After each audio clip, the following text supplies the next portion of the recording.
ಪಾಣೆ ಮಂಗಳೂರು ಬಳಿ ನೇತ್ರಾವತಿ ನದಿಗೆ ಒಂದು ವೇಳೆ ಹಾರಿದರೆ ಅಲ್ಲಿನ ಯುವಕರು ಬಿಡುವುದಿಲ್ಲ ಎಂಬುದು ಮತ್ತೊಮ್ಮೆ ಸಾಬೀತಾಗಿದೆ. ಕಾರಣ ಇಂದು ಮುಂಜಾನೆ ಜೀವಾಂತ್ಯಗೊಳಿಸಲು ಬೆಂಗಳೂರು ಮೂಲದ ವ್ಯಕ್ತಿಯೊಬ್ಬರು ಸೇತುವೆಯಿಂದ ಹಾರಿದ್ದಾರೆ. ಈ ಸಂದರ್ಭ ಕತ್ರಿಗೊಪ್ಪೆ ನಿವಾಸಿಯಾಗಿರುವ ಶಂಕರಯ್ಯ ಅವರು ತಮ್ಮ ವೈಯಕ್ತಿಕ ಸಮಸ್ಯೆಯಿಂದ ಮನನೊಂದು ಈ ದುಸ್ಸಾಹಸಕ್ಕೆ ಕೈ ಹಾಕಿದರು. ಆದರೆ ಅವರು ಸೇತುವೆಯಿಂದ ಹಾರ್ತಾ ಇದ್ದಂತೆ ಅದನ್ನು ಗಮನಿಸಿದ MK ರೋಡ್ ಸಿದ್ದಿಕ್ ಎಂಬುವರು ತಕ್ಷಣ ನದಿಗೆ ಹಾರಿದ್ದಾರೆ.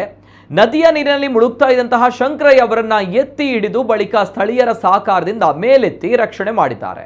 ಉಪವಾಸದ ಸಂದರ್ಭ ವ್ಯಕ್ತಿಯ ಜೀವ ಕಾಪಾಡಲು ಹಿಂದೆ ಮುಂದೆ ನೋಡದೆ ನದಿಗೆ ಹಾರಿದ ಸಿದ್ದಿಕ್ ಬಗ್ಗೆ ಜನರು ಪ್ರಶಂಸೆ ವ್ಯಕ್ತಪಡಿಸಿದ್ದಾರೆ.